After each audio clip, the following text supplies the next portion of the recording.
Welcome to my video, hukum perbandingan tetap atau hukum pros. Halo teman-teman semuanya, perkenalkan saya Al Munawarah dari Prodi Pendidikan Kimia Universitas Malik Saleh dengan NIM 2107200019. Video ini saya buat untuk memenuhi syarat mata kuliah Media Pembelajaran Inovatif dengan dosen Ibu Rizka Inanda SPD MPD. Di video kali ini, saya akan membahas tentang hukum dasar kimia, yaitu hukum perbandingan tetap atau sering kita sebut dengan hukum pros. Nah, sebelumnya adik-adik mungkin sudah pernah mendengar apa itu hukum pros atau apa itu hukum perbandingan tetap. Pada tahun 1799, seorang ahli kimia asal Prancis bernama Joseph Louis Proust melakukan sebuah percobaan pada beberapa senyawa untuk mengetahui bagaimana perbandingan massa unsur-unsur dalam senyawanya dengan hasil sebagai berikut. Nah, yang pertama, pada senyawa NaCl, perbandingan persen massa natrium dan klorin selalu tetap, yaitu 39% natrium dan 61% klorin. Sehingga, jika disederhanakan, perbandingan massa natrium dan klorin adalah 2:3.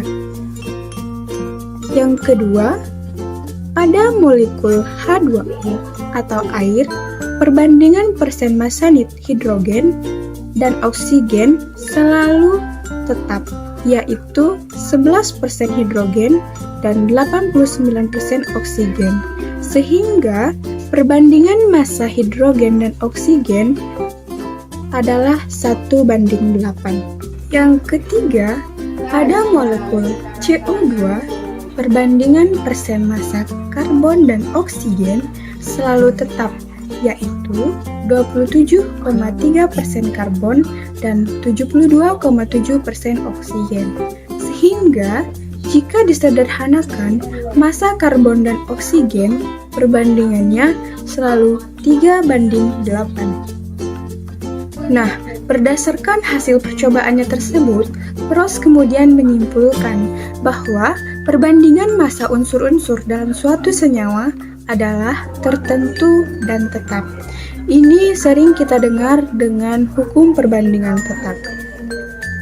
Nah, sebagai contoh, di sini yang pertama ada perbandingan massa hidrogen dan oksigen dalam H2O adalah 1:8 dari manapun sumber airnya dan kapanpun itu.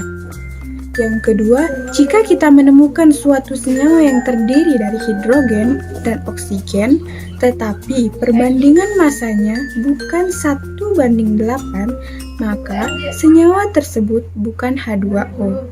Nah, sekarang mari kita perhatikan data reaksi hidrogen dan oksigen membentuk air apabila diketahui perbandingan massa hidrogen dan oksigen dalam air adalah 1:8. Jika hidrogen yang bereaksi sebanyak 1 gram, maka oksigennya harus 8 gram. Dan ingat, berdasarkan hukum kekekalan massa, Lavoisier, total massa zat-zat sebelum dan sesudah reaksi adalah sama. Maka, massa H2O yang terbentuk adalah massa hidrogen ditambah massa oksigen yang bereaksi, yaitu 1 gram ditambah 8 gram, maka hasilnya adalah 9 gram. Lalu, bagaimana jika hidrogen yang tersedia sebanyak 2 gram dan oksigennya 8 gram? Nah, karena perbandingan massa hidrogen dan oksigen harus 1:8, maka massa hidrogen yang bereaksi tetap sebanyak 1 gram dan oksigen sebanyak 8 gram. Sehingga massa air yang terbentuk yaitu 1 gram ditambah 8 gram hasilnya 9 gram. Nah, artinya 1 gram hidrogennya tidak digunakan atau bisa kita sebut sebagai massa preaksi yang tersisa. Kemudian, jika hidrogen bereaksi sebanyak 2 gram, maka oksigen yang bereaksi harus sebanyak 16 gram, sehingga massa H2O yang terbentuk adalah 18 gram. Lalu bagaimana jika hidrogen yang bereaksi sebanyak 2 gram, tetapi oksigen yang tersedia sebanyak 17 gram? Nah, maka oksigen yang bereaksi tetap harus sebanyak 16 gram dan massa air yang terbentuk tetap harus 18 gram, yang artinya 1 gram oksigen tidak ikut bereaksi dan merupakan massa oksigen yang tersisa. Supaya paham, mari kita lanjutkan ke contoh soal berikutnya. Nah, untuk contoh soal yang pertama, perbandingan massa karbon terhadap oksigen dalam senyawa karbon dioksida atau CO2 adalah 3:8. Berapakah massa karbon dioksida yang terbentuk dan sisa reaksinya jika direaksikan karbon dan oksigen dengan massa sebagai berikut? Mari kita mulai dengan yang pertama atau yang A. Nah, di yang A ini ada 6 gram karbon dan 16 gram oksigen. Nah, untuk soal seperti ini, supaya lebih mudah, kita buat reaksinya dulu, yaitu karbon ditambah oksigen menghasilkan karbon dioksida. Kemudian, kita tuliskan perbandingannya sesuai yang tertera di dalam soal, yaitu 3:8. Kemudian, mula-mulanya yaitu 6 gram karbon dan 16 gram oksigen. Nah, untuk menentukan massa karbon dan oksigen yang akan digunakan untuk bereaksi membentuk air, kita bisa membagi massa yang tersedia mula-mula dengan pembandingnya. Untuk karbon, massa awal atau mula-mulanya adalah 6, kemudian dibagi dengan pembandingnya yaitu 3, dan hasilnya adalah 2. Untuk oksigen, massa mula-mulanya adalah 16, kemudian dibagi pembandingnya yaitu 8, hasilnya sama dengan 2. Nah, jika hasil pembandingnya sama seperti ini, maka keduanya sama-sama akan habis bereaksi, sehingga jumlah massa bereaksi sama dengan massa mula-mulanya. Untuk karbon yang bereaksi sebanyak 6 gram dan oksigen sebanyak 16 gram. Berikutnya, untuk menentukan massa CO2 yang terbentuk, kita harus mengingat kembali hukum kekekalan massa atau hukum Lavoisier, bahwa total massa zat-zat yang sebelum dan sesudah reaksi harus sama. Maka, massa karbon dioksida yang terbentuk sama dengan massa karbon ditambah massa oksigen, yaitu kemudian pada kondisi akhir atau sisa tidak ada lagi karbon atau oksigen yang bersisa karena semua sudah digunakan untuk bereaksi. Maka, untuk soal yang ini tidak ada reaksi yang bersisa dan karbon dioksida yang terbentuk adalah 22 gram. Nah, kita lanjut ke yang B, yaitu 6 gram karbon dan 8 gram oksigen. Nah, di sini sama. Pertama kita tulis reaksinya dulu, yaitu karbon ditambah oksigen menghasilkan karbon dioksida. Nah, di sini tadi yaitu pembandingnya ada 3:8. Nah, untuk mula-mulanya reaksi karbon ada 6 gram dan reaksi oksigen ada 8 gram. Nah, untuk perbandingan massanya, di sini kita menggunakan angka yang di mula-mula yaitu 6 dibagi dengan pembandingnya yaitu 3 dan hasilnya sama dengan 2. Kemudian yang di oksigen mula-mulanya yaitu 8 dibagi dengan pembandingnya yaitu 8 dan hasilnya adalah 1. Nah, maka unsur dengan hasil pembagian terkecil merupakan reaksi pembatas, yaitu reaksi yang akan habis.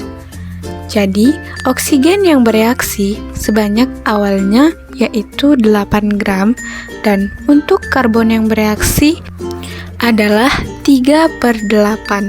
Nah, 3/8 ini kita ambil dari perbandingan dari karbon dan oksigen dikali dengan massa oksigen yang bereaksi yaitu 8 gram, sehingga hasilnya adalah 3 gram. Untuk massa karbon dioksida yang terbentuk adalah massa karbon yang bereaksi dan massa oksigen yang bereaksi yaitu 3 gram ditambah 8 gram dan hasilnya adalah 11 gram. Nah, untuk sisa dari oksigen sama dengan 0 itu diperoleh dari nilai mula-mula oksigen dikurangi dengan nilai bereaksi dari oksigen yaitu 8 dikurang 8 hasilnya adalah 0.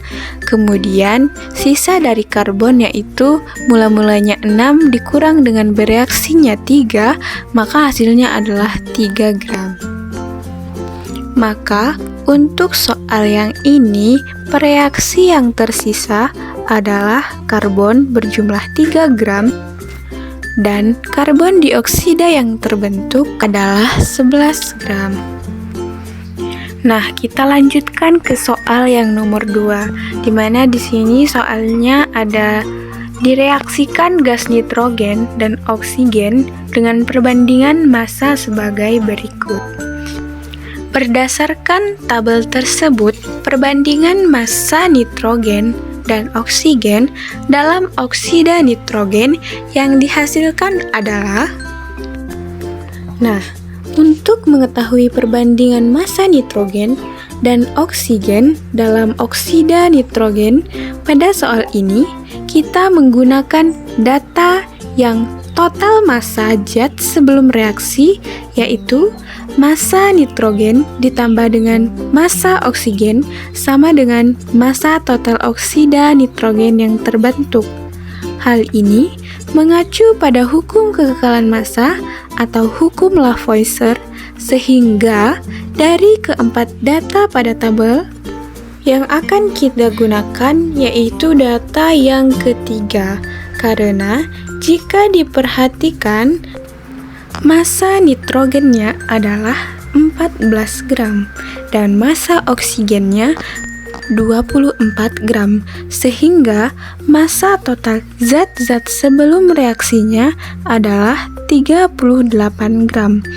Nah, ini sama dengan massa oksida nitrogen yang terbentuk yaitu 38 gram.